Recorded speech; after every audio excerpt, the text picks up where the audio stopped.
Gather around, Skull Brothers and Sisters. This is Skull World, brought to you by Minnesota Sports Talk. I'm your host, Dave. You can follow me on Twitter, TikTok, and Facebook at Skull World. And today I have a pleasure of introducing MicroMike, part two, on our channel today. It is funny. I'm not going to lie. I actually did not record any of the last 20 minutes, and I am starting right now. And MicroMike, honest to God, thank you so much for sticking around to be part of my channel. Tell us where we can find you. So you can find me on Chat Sports, Lions Talk by Chat Sports, on YouTube, as well as on Twitter. You can also find me on Lions Nation Unite. Herman Moore, my boss, runs that channel, and we talk Detroit Lions on both of those platforms, and it's Detroit Lions 24/7. I appreciate it, man. And we talked a little bit. We got to a point and talked about a lot of things about the Lions and the Vikings. And one of the things is that we kind of share the same distaste for a particular individual. Can you share us his nickname and what you call the guy over there on the Green Bay Packers? Yeah, definitely. There's a guy over there for the Green Bay Packers I do have disdain for. His name is Karen Rodgers, not Aaron Rodgers. This guy is always complaining. He's always whining, getting flags put his way, and it's terrorized us for many, many years. Yeah, I'm not a fan of this guy. I think he's a diva. And it's really, really nice to see the season that Karen is having this year over there in Green Bay, resulting in our teams having better seasons. Now, I like to bring up the Ghosts of Christmas Past a little bit on my guests, and this is I love to share the stories of veterans. Let me bring this up. You served. Can you tell us a little bit about your service? Yeah, so 9/11 happened and I was 16 and a half years old. It really made me mad. And so when I was 17 on my birthday, I signed up and enlisted in the Army. I had my parents sign me off. I went for 19 kilo. That's an Abrams tank crewman where you drive tanks, the Abrams A1, M1, A2. And after I got done with training with that, I became an infantryman. And so I transferred to 11 Bravo. It's where they kick in the doors, all the fun stuff there. And then 2008, we got sent overseas to Iraq. Did convoy security from northern Kuwait into southern Iraq. Did that every single day. And after a year over there and eight years in the Army, I retired from my service. And now I'm here as a civilian since 2009. Now, we both have old stadiums that got torn down. Ours fell down a couple of times. What was your memory of seeing seeing any games in these two stadiums? Who do you think had the bigger home field advantage? It's home field advantage difficult on this one, but since your stadium collapsed due to the snow and you guys played at our stadium at Ford Field, I'll say it was us. That's a biased take, by the way. I think we lost that game too, if I'm not mistaken. Did you lose when you guys came? I don't know. I don't remember. I can't remember now. It's but it wasn't pretty. And hey, it helped us build a new stadium, so that worked out. Yeah, and your new stadium is freaking epic, by the way. I love the new stadium compared to the old one there. I see their Purple Pocket podcast. What's up, my guy? He was on my show before. Really good dude. But yeah, you guys got an epic stadium now. I freaking love it. And it is good, too, because I love having a dome stadium. And now you guys got one. Obviously, we got one. And in a couple years, Chicago Bears is going to have one. Yeah, and I'm actually looking forward to that because it's probably one of the worst places to play along with the Philly, especially with the field conditions. So I think we probably could agree on that. Now, these two guys, give us a sense of what you saw every two times a year about Randy Moss, and give us and talk about Megatron a little bit for us. Randy Moss, fantastic player. Again, I wish he got a Super Bowl ring with you guys. It's a travesty that didn't happen, and plus the moon that he did was epic. When he did that that was fantastic. But he was a great, great player, and it's just unfortunate, just like Calvin Johnson for the Detroit Lions, such a fantastic talent, unable to win a Super Bowl. and, get the recognition that they deserve. Now, you do got Randy Moss, who's in the media, and they talk about getting mossed, so he gets the love. So that's nice. I wish Calvin would get, but he's not a social guy. He really isn't. He's still in Detroit, quiet guy.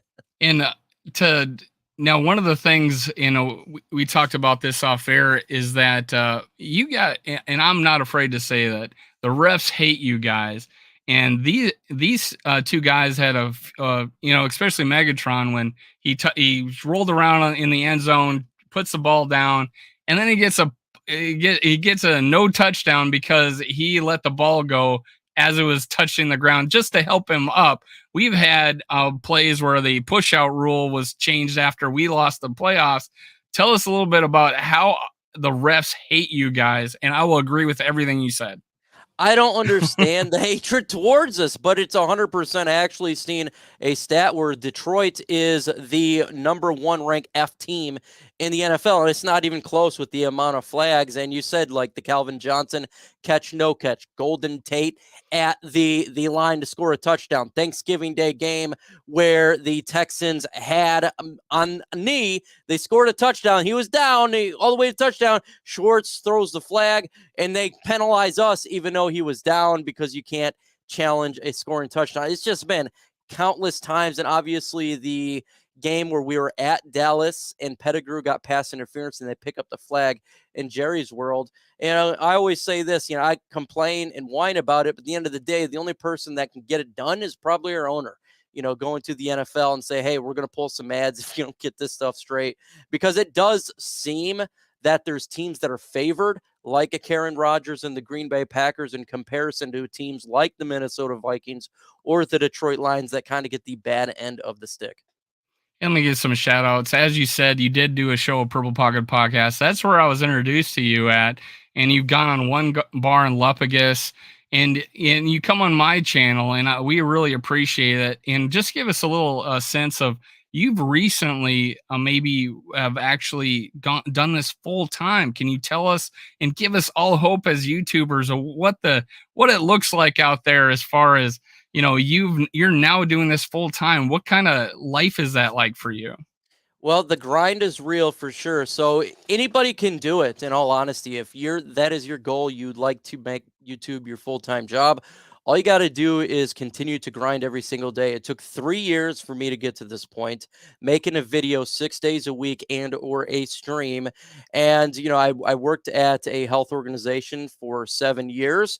And once the income matched and, went above what I was making at my normal job, I decided to quit my normal job and make YouTube a full-time thing. And you can have it done as long as you make the content and people really enjoy it. So for sure. And what it's like, it's really nice to have, a job where you kind of make your own hours. There could be times where I have to take my kid to the doctors or something like that. Well, I don't have to worry about calling work and saying, hey, I got to take time off, because that's calling myself. I don't have to call Herman Moore. He knows everything that goes on there. So I just got, the videos I got to make and do the videos, do what I got to do, and good to go. So it's really nice for that. And more shout outs to Just Vibes. Thanks for joining. Hey, thanks for sticking with me, Matt and Lesia. I did have some technical difficulties, and Mike, being as gracious as he is, he stuck with me. Zach, appreciate you showing up, giving him some love. I appreciate it. There's a lot of Viking fans that know who you are, especially because the rap showed up on there and you being on one bar in Lupagus. So we appreciate you showing up on our channel. We got Bandito. Skull back to you, man. Let me catch up here. Calvin Johnson didn't complete the catch. That was one of the refs. I'm going to disagree with JV on this one. I don't agree. But let's see here. And then, have any of those refs been fine? I wonder about that. And then they screwed the Lions so hard. You got a guy on our side right there for sure. Bandito.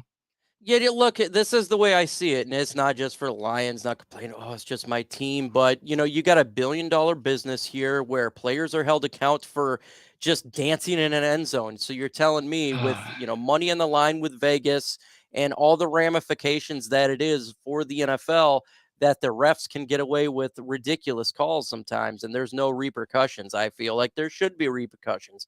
I feel like there should be held to the same standard that coaches and players are at with a billion-dollar business. It's not that difficult. If you screw up at your personal job, you get in trouble. Like, that's just the way it is. But it just seems like these guys are untouchable at times. I was sorry to offend you, Lesia. I didn't particularly point you out, but thanks for joining. I know there's gonna be Lions fans on here. Why? Because I've copied the Lions fans on this and I put a bunch of hashtags. You are welcome anytime. Keep coming back. Let me bring these two guys up. Well, just like the last question, Adrian Peterson, and you probably caught the tail end of Barry Sanders. Tell us that. Tell us your impressions of Barry Sanders and Adrian Peterson. Barry Sanders, elusive as can be, and he was literally carrying this franchise for years. We didn't have a good offensive line. It was the Detroit Sanders. Let's be honest here, instead of the Detroit Lions at the time.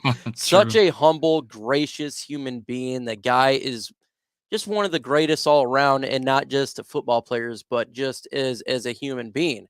And it's really unfortunate, just like we talked about Randy Moss and Calvin Johnson, that he didn't get a ring. And Adrian Peterson, a physical specimen, a guy that stiff arms you to hell, built like a tank, and he played long for a running back in his career. Played with the Detroit Lions, did a good job there, and I love both these running backs. They're just absolutely great. And you get good players that come out of both teams. And unfortunately, you don't got rings. Yeah, I mean the Lions and the Vikings have had great players that just didn't see necessarily the success, and it didn't have a long careers where there was successful winning. And much like the two guys that I'm about to pull up right now, both ended up on the Lions. Off air I said the two greatest Lions in Detroit Lions history, but I was kidding. But yeah, there's a good story behind that. Culpepper actually was called for traveling in a state championship game, and they lost on that and didn't get the playoff because of it. And ever since then, he started doing this, and that's a little story behind what the role is about. But he was kind of a gateway to Matthew Stafford for you. And talk about that first big historic, play with Stafford, his arm hanging off, and what that was like, and how his career was with the Detroit Lions with Matthew Stafford. Oh man, that was one of the greatest games I ever witnessed. That he was young in his career. I think he was a rookie this year. I think he was a rookie or year two, one of those, because he got injured early. But when he got hit and he got back in there, says, "Give me the ball. I if you need me to throw the ball, I could do the ball." Then he scores the freaking touchdown and win the game. That's something that we in Detroit has never seen a quarterback do before. And he was just a physical guy, and it would always be in the play. And when he was Detroit Lion, that's what he was here. I got love for Matthew Stafford. He brought a lot of good memories to the Lions. I still did like the trade, sending him over there to LA. I didn't want him to win a Super Bowl, not because I didn't hate him.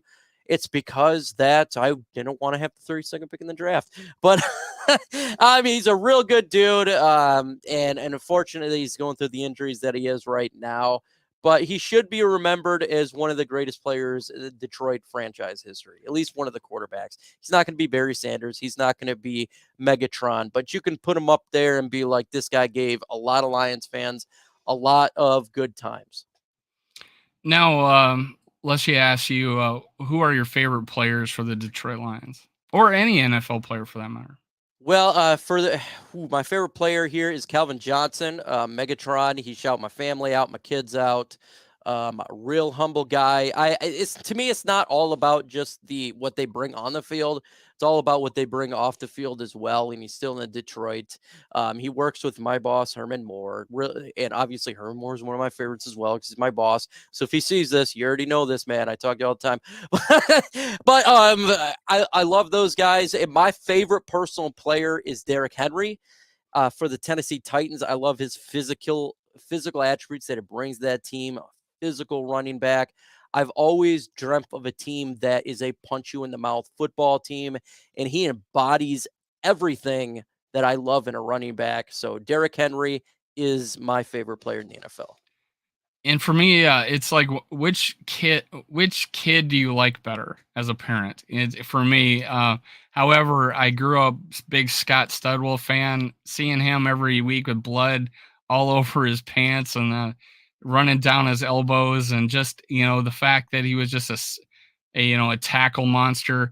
And then Ahmad Rashad. I tried to wear his jersey growing up. I ended up and I wore his jersey number 28 in high school. Chuck Foreman was I caught the tail ends of their career, so I was wearing their jerseys as a little, as a toddler, that kind of thing. But seeing Randy Moss and Adrian Peterson, it just was awesome to see. Jared Allen, I can't tell you how fun that was. There's just so many Vikings, and right now it's Adam Thielen and his story of coming, basically walking on to the NFL and becoming, a Pro Bowler and for a couple of years. So those are the favorite players throughout time. And Chris Carter, the whole '98 team was just fun to watch. So there's a lot of good memories out there. But I always tell people Scott Studwell is my favorite player growing up, number 55. I'll stick to that. But I did bring this up earlier, and he was unaware, and MicroMike was unaware of the fact that Wario is actually the owner of our NFL franchise, and he was unaware of that. And tell us, who's your favorite player or favorite character in Mario Kart? It's Wario. It's the funniest thing. He is my favorite character in there.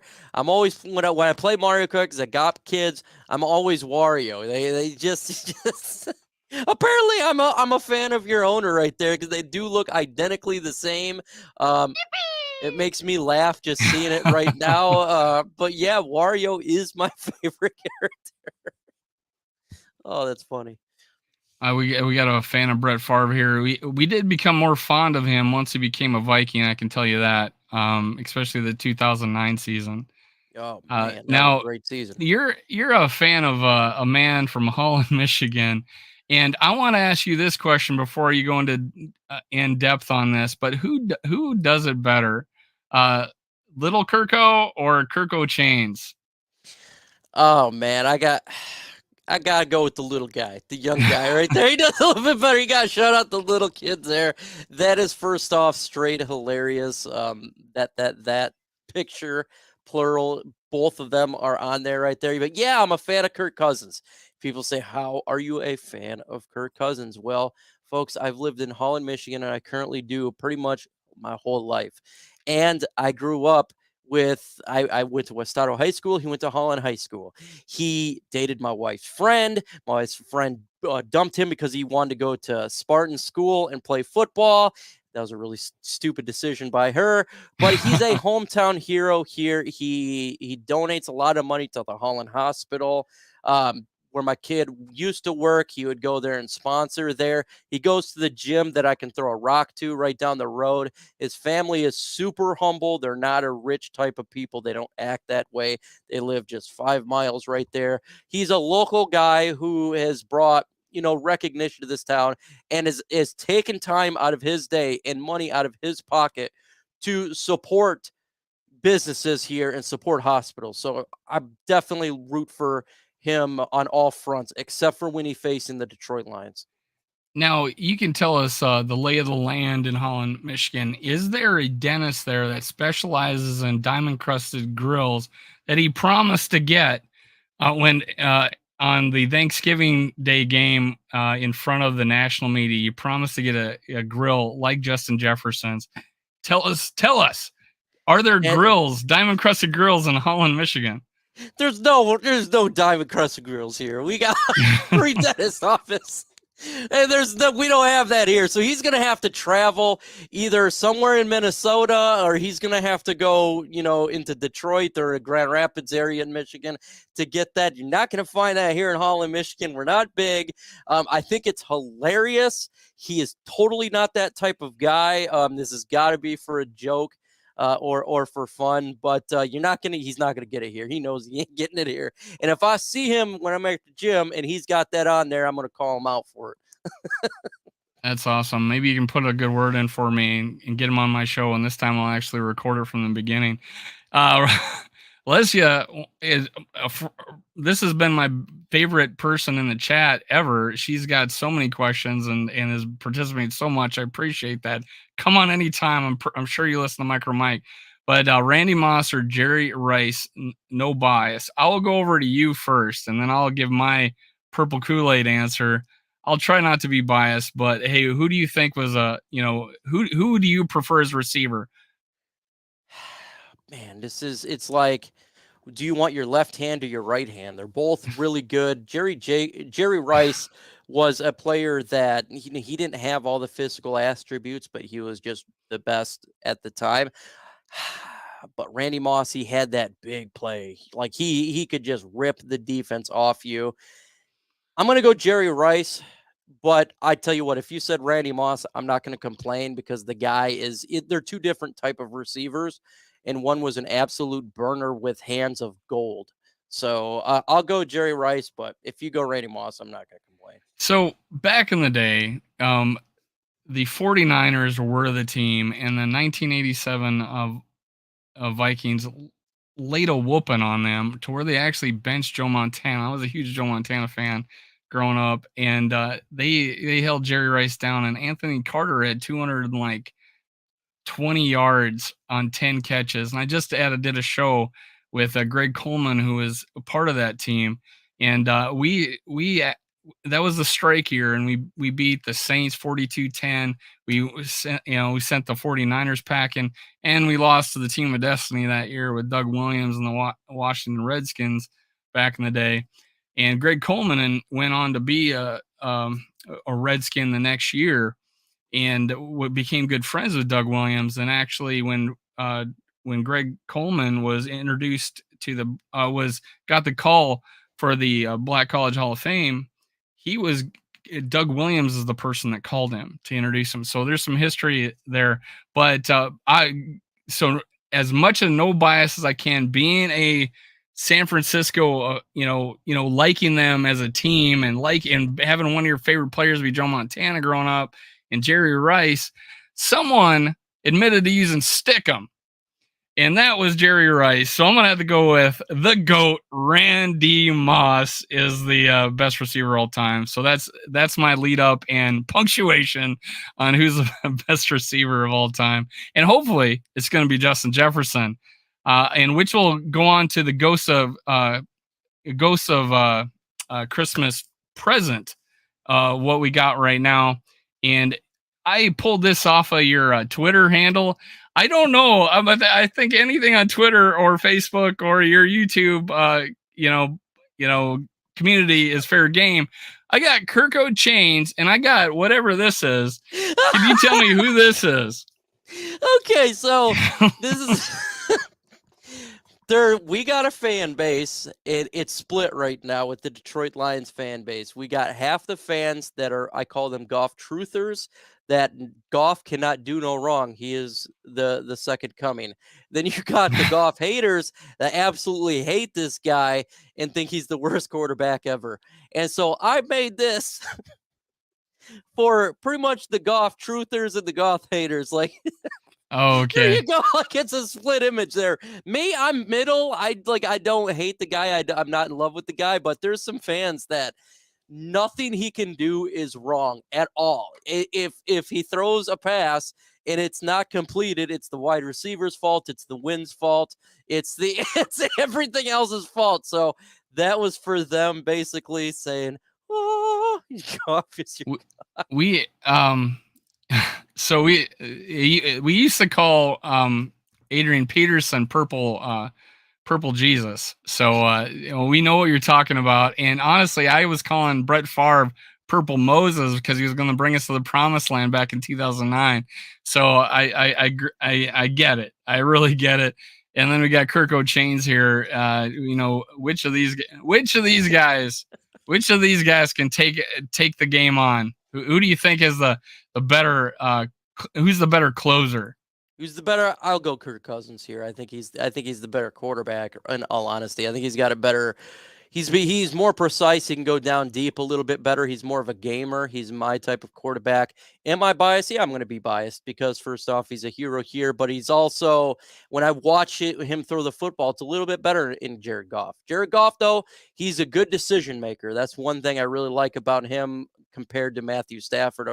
He doesn't throw a ton of interceptions. But he doesn't take those chances that I think a Kirk Cousins, especially this year, is taking a little bit more of. He'll try to put that football where it's in a smaller window, and then in comparison to Jared Goff there, maybe that's because he's a little bit older, but I would go with Kirk Cousins.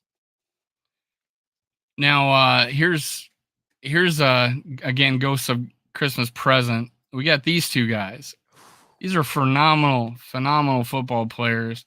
I know more, obviously about Justin Jefferson. And I wanted to ask you about Amon Saint First Down. You call him? I call him Amon-Ra First Down. He's unstoppable. This guy is. I watched him last year, and then I went to training camp this year, and I was doing my reporting, and I seen something in training camp, and I said, folks, this guy he's going to have a killer season. He is going to just tear this league up because he was unstoppable. No defensive back, including Jeffrey Okudah, could stop him, and it's just shown this year. He's not the biggest guy in the world. He's not the strongest guy in the world, but he is Golden Tate on steroids, and he's always open. I've never seen anything like it. He catches everything. And I don't know if you've seen it on Hard Knocks, but he takes 243 footballs before each practice. He gets thrown to him. Last game, 11 or 12 targets, 11 catches. He catches everything. It's an amazing thing. And you talk about Stickham, he must be using that because everything. Well, we got the gloves now. I know, but he's just what a 4th round pick for the Lions. He's a Amon-Ra First Down. He is clutch. Well, and we have, we had Stephon Diggs, who was, I think, probably fairly similar as a player, and a hard worker, took a lot of balls before practice, was drafted in the 5th round. So yeah, I can see that coming. What do you? A quick answer to Alessia. Do you think Jefferson can pass Randy? Yeah, in yards, but maybe not touchdowns. He's not getting a lot of touchdowns, but there were times where Randy Moss went over to the Raiders and didn't do very well, and then honestly, his career was shortened. Basically, I don't know, just teams didn't want him for some reason. He could have still played into his 40s, just like Jerry Rice did. I had no doubt about that. But just give us your sense of seeing Justin Jefferson on the side of the ball, and he didn't do very well, let's say, against the Lions the first game. Do you think you guys can keep him under wraps again? No. First off, when you guys traded Diggs, and I'm big into prospects, and when you guys got Justin Jefferson, I said that's a problem. I said they got a very good wide receiver. I said this is going to be a major problem, and exactly we're seeing here Justin Jefferson, one of the best wide receivers in the NFL, if not the best. Now we did hold him down week 3. Do I see that happening again? No. But does it have to happen again? No, because if you looked in the last game, Adam Thielen had a ton of targets in this game. I think a little bit better there this game and not just focusing on one guy. So I think Justin Jefferson's going to get his for sure. It's going to be fun watching Okudah versus him, but at the same time, the Lions got to worry about more than Justin Jefferson. TJ Hawkinson as well, who we traded. So I think he'll get his, maybe like 100 yards receiving. It wouldn't shock me at all. Yeah, there was I think you guys were manhandling a little bit, just like the Saints were trying to do, but we overcame that with them. And then the way Philly is to get your hands on them. Hopefully the refs don't call it that often, and it ended up working out in the end. Unfortunately for you guys, it seemed like there was maybe some poor 4th down choices, maybe some time clock management that allowed us to come back and win the game. But then there's also last year when you guys had a 96-yard touchdown with no time remaining. So this is a little bit of a revenge game for us because that literally knocked us out of the playoffs. We lose the Packers, we beat the Bears, but that game, if we win that game, the way the other games turned out, we would have went to the playoffs. So is there a little feather in your cap that you guys kept us out of the playoffs and you did it in that kind of fashion? For me, not really. Like I got no hate. A lot of Lions fans really don't hate the Vikings. As far like I talk to all of them, and I generally I have no like if you guys make the playoffs, it's like cool. It doesn't affect me. If you guys win the NFC North, if it's not Green Bay, I'm very happy about that. Like I want you guys to win the North, and you are. I don't want it to happen on Sunday, but like there's no real ill will there. Now I think when it comes to the Vikings and Lions, though, I think this is a rivalry that's only going to get better because every game that we have been playing for a while now, for the last couple of years, has been one possession games where it's coming down to, like you said, it was before the Amon-Ra won the game last year. You guys won off a field goal, and then last year is off of one possession. And now you got two teams that are pretty similar. I feel like very physical football teams that got good offense and that they're playing well. I think we're going to be, division rivals, legitimate rivals for the next probably 5 to 7 years. It used to be Green Bay and Chicago. I think they're going to fall off a cliff, and I think it's going to be us now. I think these two teams here are hungry. They want wins. They're similar. They're physical. They've drafted fantastic. And it's going to be fun to watch. But no, I really don't have hate for you guys. If you had Aaron Rodgers, it would be different. Like I seriously, or Jake, like there's specific players that make me not like a team. And there's no one on your team that I don't like. I straight up hate. Kirk Cousins, y'all know how that is. Justin Jefferson, I loved him in the draft. So fortunately, you guys got him. But you've drafted so well. It's hard to hate. And TJ Hawkinson, I got nothing love for TJ Hawkinson. So there's no hate there. It's more of I just want to win. Now, will it become that maybe down the road? Potentially. But I think it's, again, we're very similar fan bases. We've just not won the Super Bowl. We're humble fan bases. We're used to losing. We're used to taking epic defeats in bad in performances. So, until it comes to the point where it's like it becomes, really fighting each year for the NFC North, I just don't see it yet. I don't have hate for you guys. I don't. Well, I wasn't asking you to hate us. I just thought maybe it felt a little bit good. But you brought up something us winning the game earlier in the year, and that's when Kirk Cousins actually laid hands on our head coach Mike Zimmer. I don't know if you remember that, and it was almost like, see what we could do. I don't know if you saw that. What was your impression of being in Holland, Michigan, and knowing Kirk Cousins in real life? That you saw Kirk Cousins shaking Zimmer on the sidelines. Where'd that come from? Okay, so he gets a bad rap in the media. I'm going to tell you, I know him a little bit. He's not the personality that people think he is. He is more of a Tim Tebow-esque type of person. He's a super Christian. He's super laid back. He's not rolling around with the big houses and cars. He's not like that. Very conservative type of guy. And to see him do that it's kind of shocking. It was just like, but he's a gamer. That's one thing about Kirk Cousins. He's extremely competitive, an extreme gamer, and he wants to win. But it's a little bit of a shocker because he's such a laid back type of guy. Yeah, it came there was I'm kind of thinking it was like a window into what actually was happening last season, and that was like the crack in the armor of like, hey, there were some things going on. And like, for instance, we went 3 years with never meeting him week to week. Justin Jefferson had said, not to bash on Mike Zimmer, but this was just unusual stuff that Justin Jefferson said that he never met him. I never was in his office alone with him as a meeting, like having a meeting. Justin Jefferson, we're talking about, this is a guy who didn't get to start the first 2 games of the season.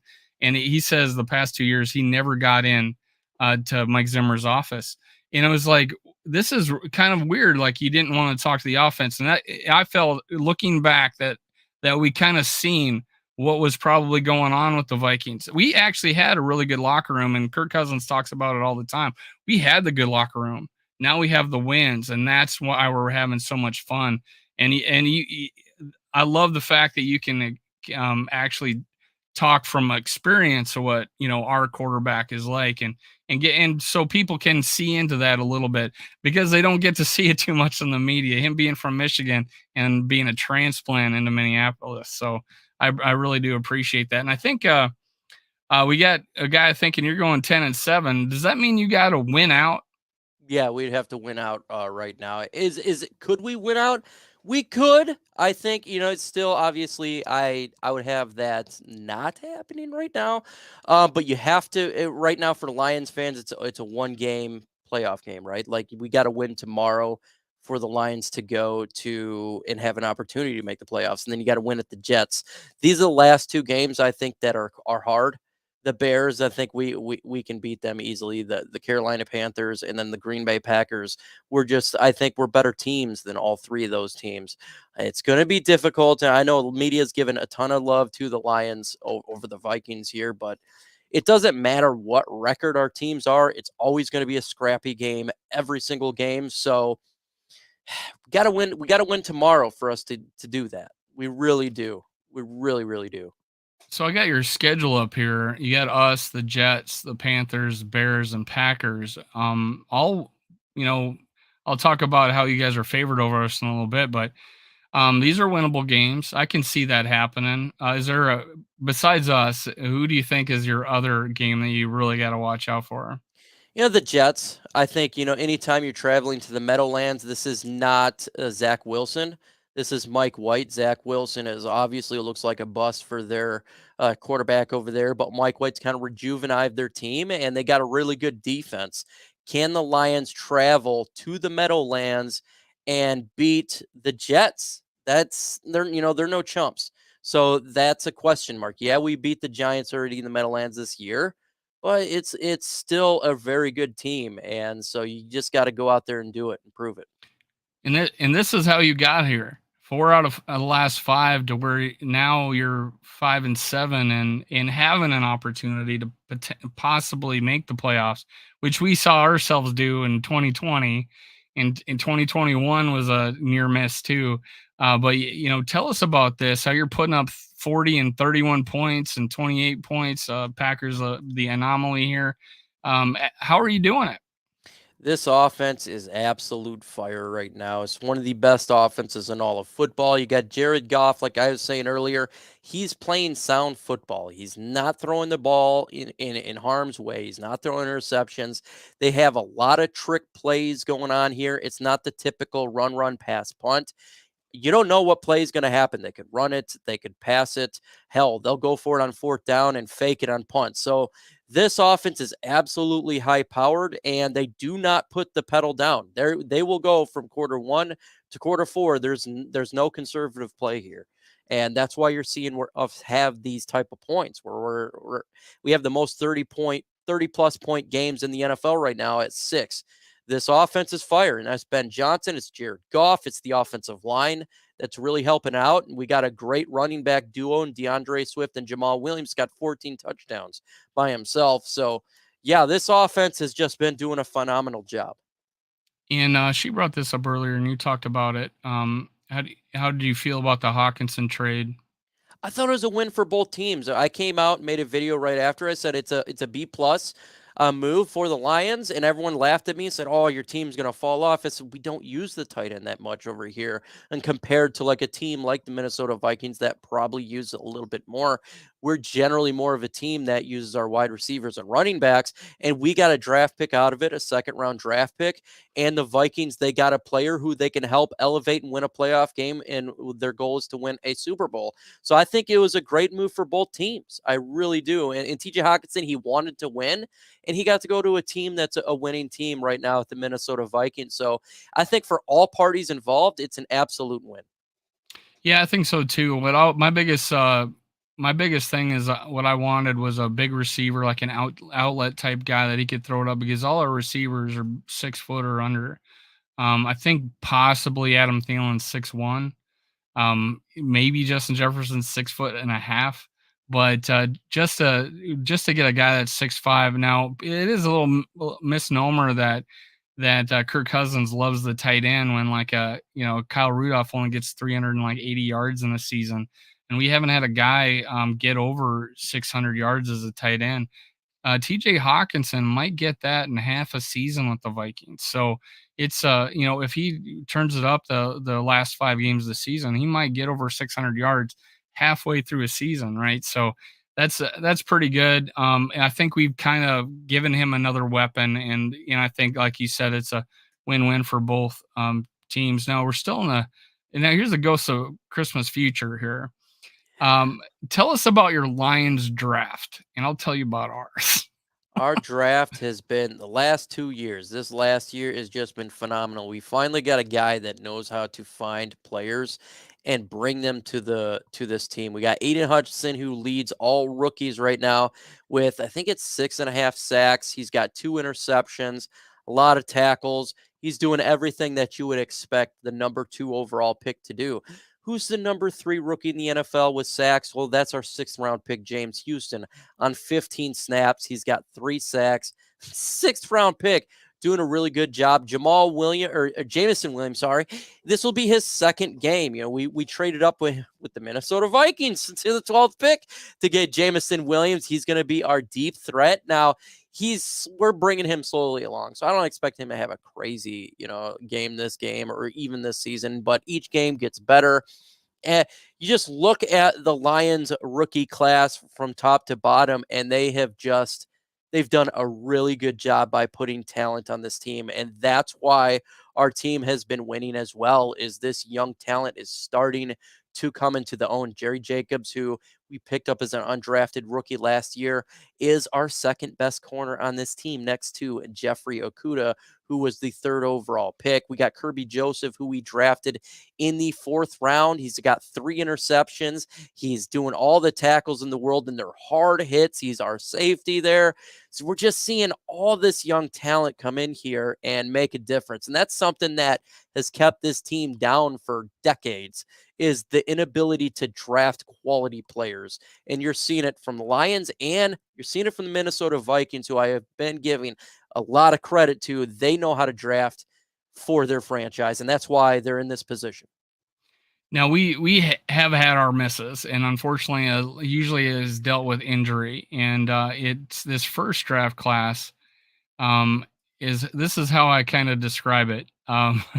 We had Ed Ingram, who's our starting right guard, and then the mash unit outside Asamoah, who actually had an injury earlier in the year, has have been dealt with a lot of injuries. And I've been telling Viking fans I'm not going to decide off for 1 year, but I won't wait till year 3. I will if it goes into the 2nd year and we still none of these guys are still playing, then I'll start getting worried. But I think we drafted high quality players.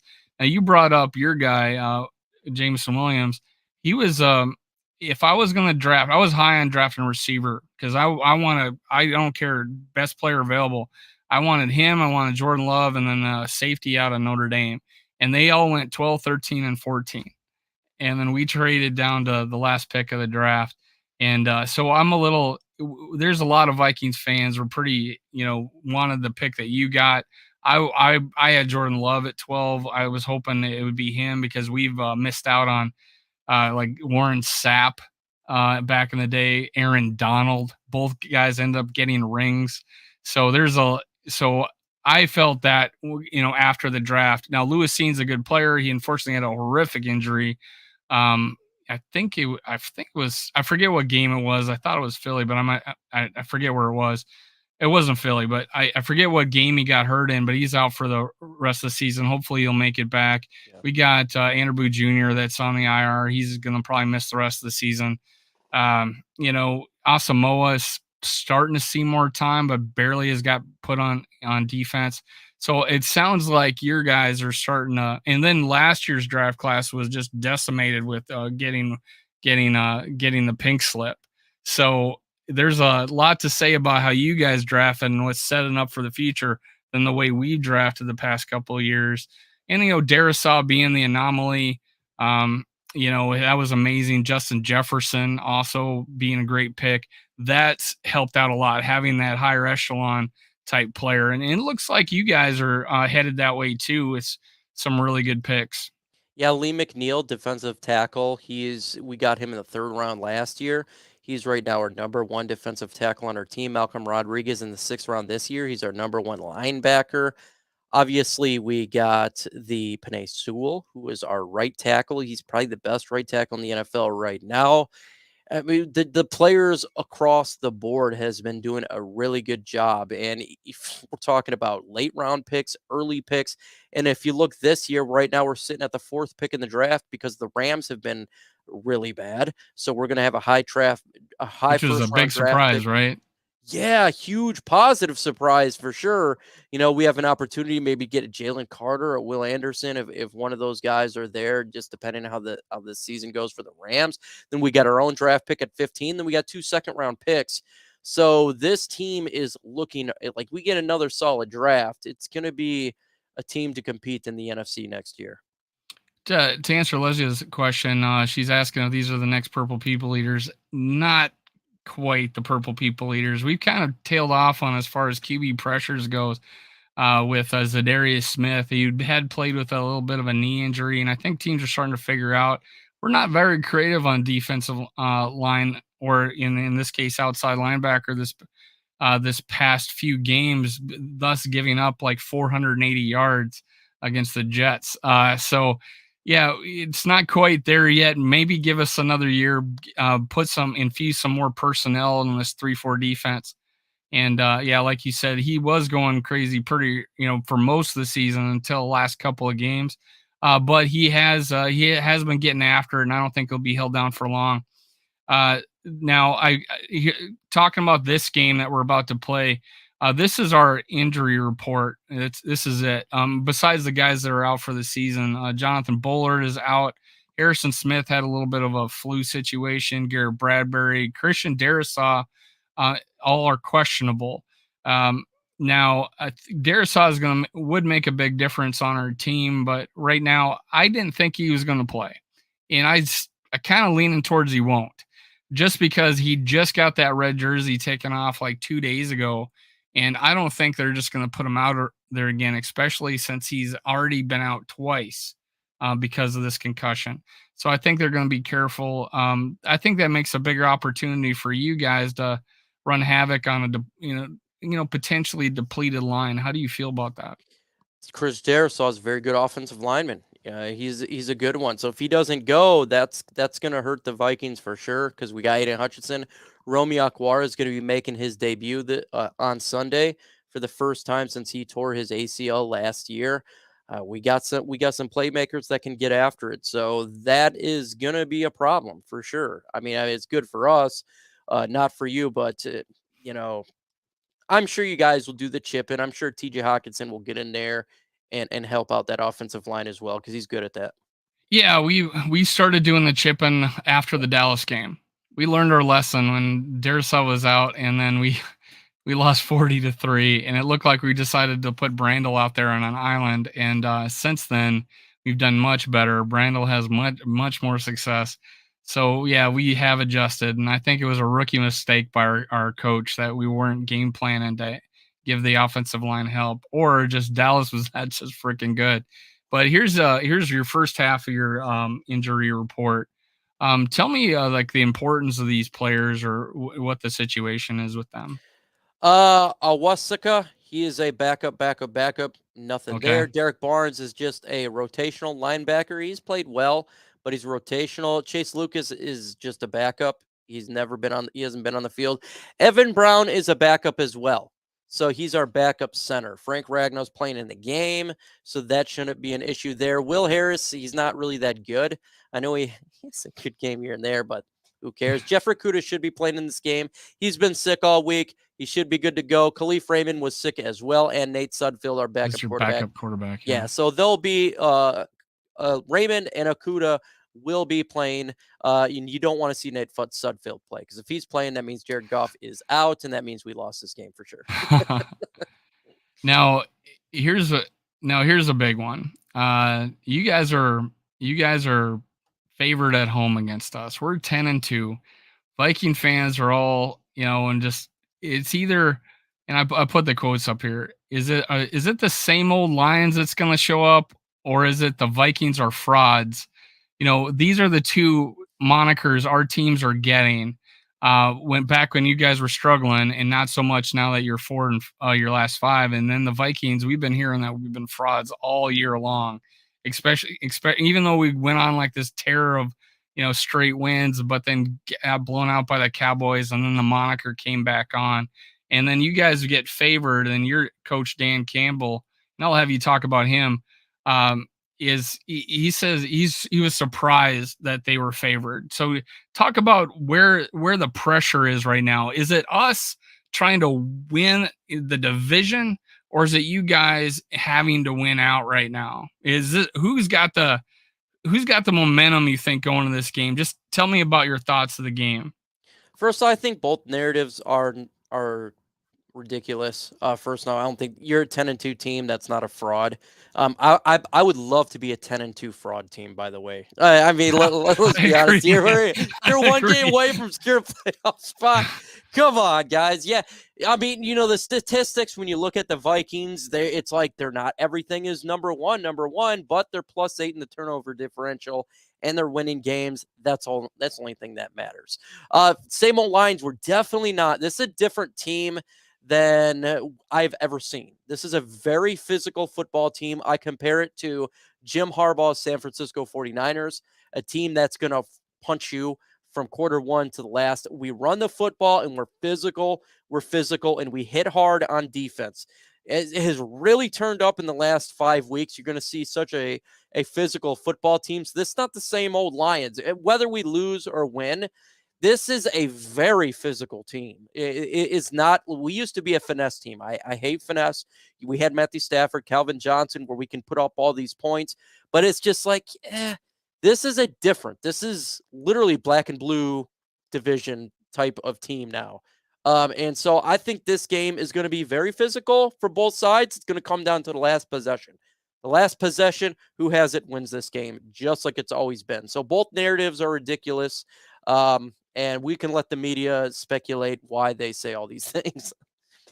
Yeah, and Bandito asked about. He said keep Dan Campbell. So in the fact that he's come back and won 4 of the last 5 and put you in this position, and he's so, I think, probably loved by a lot of people. What are your thoughts on him?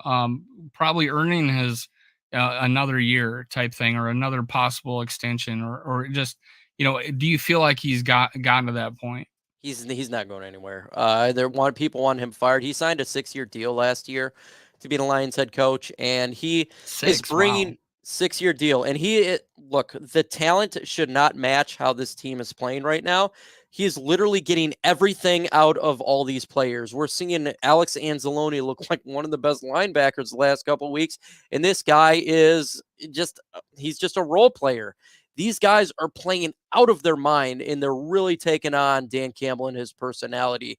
They're really taking on the coaches around him's personality, and it is really nice to see. It really is, but he's not going anywhere. They label this guy a meathead and all this. He doesn't know X's and O's and all this ridiculous stuff. That's not the case. He's just he's a raw guy. And he's a former player, kind of exactly what you would expect. Eat that raw meat type of thing. And he's going to be here for a while. That's for sure. Well, that's good to hear. He's good for the game. I think that and believe that. So, hey, and MicroMike, I'm going to call you that. MicroMike, I appreciate you being on my channel. Thanks for staying on with me in my technical difficulties. I appreciate it, man. Any last words for the listeners out there? First off, technical difficulty is part of our business. That's what happens all the time, by the way. So I apologize as well, folks in the chat. It is just a part of what happens here. So apologize that was a little bit late. Make sure you hit that like button here for Dave. Let's help grow his channel. It's difficult starting on the YouTube platform, and we all should support each other, whether Lions fans or Vikings fans. So if you're Lions fans out there listening, subscribe to the channel. It's just because we root for a different team doesn't mean we can't support each other and have fun time when the Lions and Vikings are playing. All right, that's it for Skull World, brought to you by Minnesota Sports Talk. That was MicroMike. Gracious as always. Thanks for joining the channel. See you guys next time, and Skull Vikings.